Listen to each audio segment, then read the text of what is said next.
na mo akwa aba Sunu TV medin e de Kwame Afre ejebo ejabedu enche kra na NDC amadwoko e de eye EC echo court essence na EC so obeye new voters register na NDC so HSA so obeye dia eye timamufo a old voters register no omo kwan no mo fa no enyusu as identification no mo fa register court say say ne eno de verdict ne beba ampa court the verdict no eba ne esi edun katua ye the National Democratic Congress NDC omo secretary every court of na ode to nsem twelve anim say eye court no ebua ama omo enti nani agipa which has granted our request for the inclusion of the existing voter card as breeder document for the compilation of the register.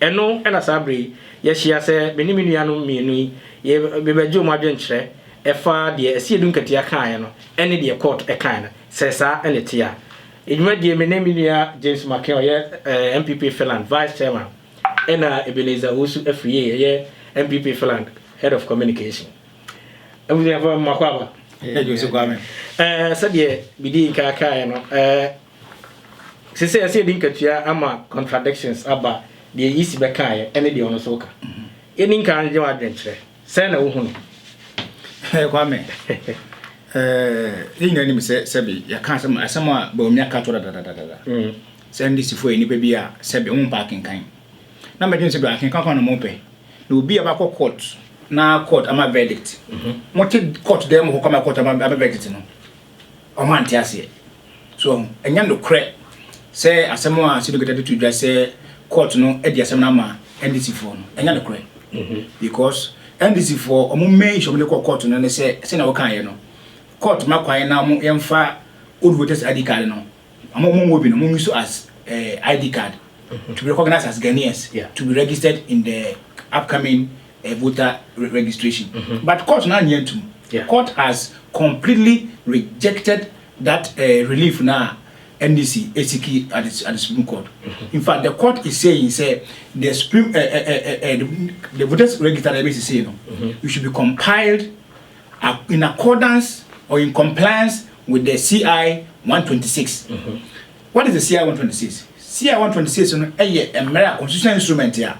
It's the parliament. I'm a parliament at year 2. I don't know. I am a guide registration ya baby for the new one. For the new one baby. And no na does it include the old voters ID as identification? It doesn't. It only says it recognizes only 2 identification documents. That is 1 a valid passport and 2 a valid national ID card. Okay. And 3 obia or registered ada. We register we go to the process or register man ID card no. Obit ma voucher mo bi nipa 10 I'm on so they at my register. Since this can get we need voters ID card, we need passport wa. Na so be our obi our come register no. We be to say patch say obi our registered new one. Register new one bi no. Our ya obi that. We register new one bi no. Our ya man card new card no. Yeah. On bit me gina ho no. I answer say we Ghana ni. Yeah. I'm ya dey. Se ba se atinye bi ama ho a. What you register am also na card ni bi. Enti e mo was NDC for social media na dia jubilation all because you say asini gatua sabio or the inquest politics no ni bi odikom ntije me nwa unia everyday ni amakewa say the work no be wo hwehwe all the I think media houses of Ghana there has been a lot of controversy over this decision ne asidi nkatua ensemo kekan yentie yenua eben so ono so agyenkyere ewo asemio Kwame medase asemi ebiabo omayimu penyo Supreme Court ebua na asemwie no na omapanyini na lado emre samre no ye NPP a candidate of friend the party na ba mi agina ne nchan na owura Jacob Ejebilemte wanya ne baby konyame mfa ne kra nsie. And they talk nicely on the 2012 election petition, you know. Yeah. Now, dear, I see don't get ye there. na yes ne party no ye disorganized kakrao say odi America say oh NDC ya win but wo hwe Supreme Court rules na uko a city online ewo ho graphic online ewo ho Joy News ewo ho. These are major media houses. You can't reliability. Yet me rely on them. Yeah. They are saying otherwise.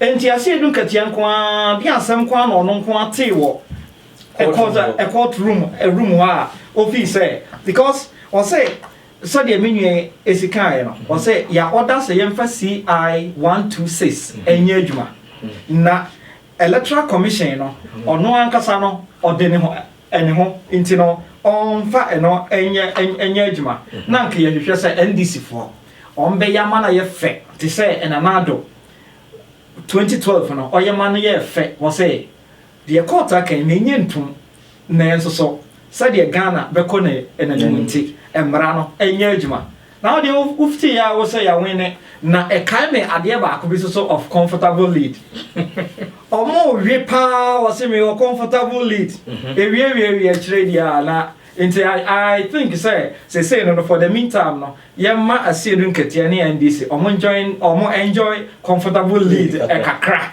na edru 30th June na say yisi e sha say I think say by then no the comfortable lead no ebe end ho na atene so na atene enani so na a message a ye de magana for say easy and a registration yentie easy. I also believe say maybe as you don't understood it and since say NDC for we are also say Bahamas they will distract the election no they are just throwing this in the air and they want many people to go there with the old voter ID card to yewe na ye best say easy beba bontina wa koswa educate amanfo and feel say kodru a 30th June no say we have about a week na afi eniate why but nedie ebia asidun katia can enjoy his comfortable lead me da say answer na yeba yedi asem yeba ya bi me je di say wo hwe a I mean Supreme Court nya court ketwa na mo atena asem so wie na e fa ba ko aba misinterpreting no in court if that is true. Why say Supreme Court no emma out emma ye press conference and na bibi enchechim emma tememo for onto mo yeah. Okay. You can respond to that. Yeah, a Supreme Court, they don't call such press conferences. Usually, no more court here. Nipana, if you free court, and central for the Omuhian Sam. Intino, a piana, ye pay amount for opinion on the judgment. To be a while, Obekasa, Menkasa, me lawyer, Obekasa, if you saw her, Okasa. Until Supreme Court doesn't call such. But can't this be an exception because this is a delicate matter? A bit to me on 30th June, a bit to me because they say no easy any NDC any court. We pay was my winning. Easy to be a press conference for winning. Will that resolve the issue? Kwame, what kind my joy online? Emra, I see Dunketia Casano. No, say the AG and NDC's lawyer were still in the court waiting for the judgment in print. But the written judgment. The written judgment. To me, feel say, me ye ka say Emma out cry by the end of the day. Now the written judgment now about out. Okay, at 2012, they read their declaration and then they said they gave a timer.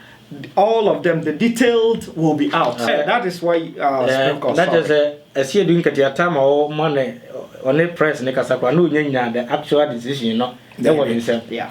I think so Kwame. What Sinukutia did, you know. Let's not take that man for granted. Yeah.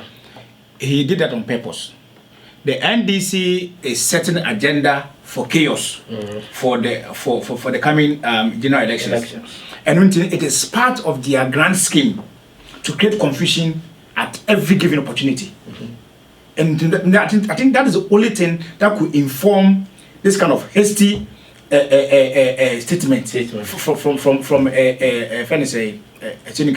because right now no there are a lot of Ghanaians feel say oh that's Syndicate kind no and credit what you say and credit obi one ma feel old voters ID card at what say or they call register so no me they say now no at the moment no as we speak Supreme Court decision no written one is out and it's clear that the NDC's relief or Siki say yema old voters ID card no yema mo for use as identification as citizens no Supreme Court has rejected it outright and this one it is unambiguous it is so clear and you know I think say the most important thing as we Eben said earlier and say the EC must intensify its voter education. What I expect the MPP and all the other political parties, the civil society organizations, imagine more makano. I must say more vested interest in this election, more expect in this election. You know, this is the time. Go out and educate Ghanaians. Say, Sabi, relief wa. And this is the court. Ni na so bia no. Court aide abato to maybe. Na Ghana fonya rehemu, na Ghana foni na enkoto sasante na enko register. Na me gidi say isi no, na beto akwan mu a, e be hwe say Ghana ni bia o qualify to be register no. Isi be register. To me gidi say eno na say nyina ye de. Your final words I think say court Supreme Court ma judgment be say na me individual be say me command interpretation na wrong krana.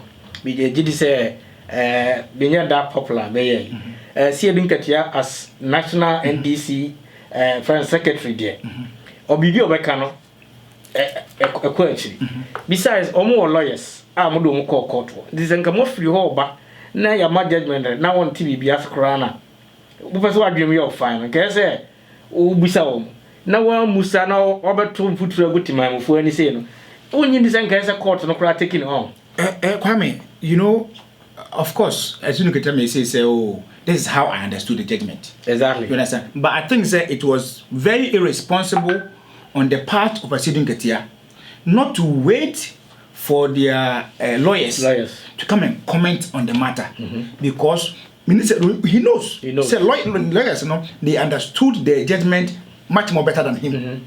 Look at President Ketia or court. Lawyer Addison, Ebusana. About voter and creation of new police stations. He said, in all his education, all his qualification, one lawyer any day. Are you aware that there is a law that new polling stations cannot be created 42 days to an election? My lord, I'm not a lawyer. I thought you had 34 years experience in elections. Yes, but I have never claimed to be a lawyer. You are not aware of that. So all my certificates, none of them include a certificate in law. Teneno, our interpret legal, you know, and then they are a lawyer. What I say, and you know, me, I don't think NDC a part to be a second of we take them serious. Yeah. And this is a clear demonstration. Even the must say, Mohe, study the via can also TV. As your person be a binom air to input so good to my Muphonia. Now, if I say yes, so a chair be near Chichim, Senabaya, and name of weather or fine.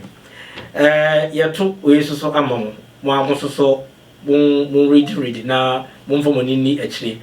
Now, did you say ancient be easy, send you also a kind as also ever out now more. The rare friends say criteria which be and they are registered on 30th of June. If you ever must be the Kwame Afre, your TV now, you ever shall say, and I say, Mr. Mose, more Coswana, more subscriber, the video be Basia, also so much me and you. I don't ban also now when me so send a bear, win your notification anytime I build, you bear upload videos.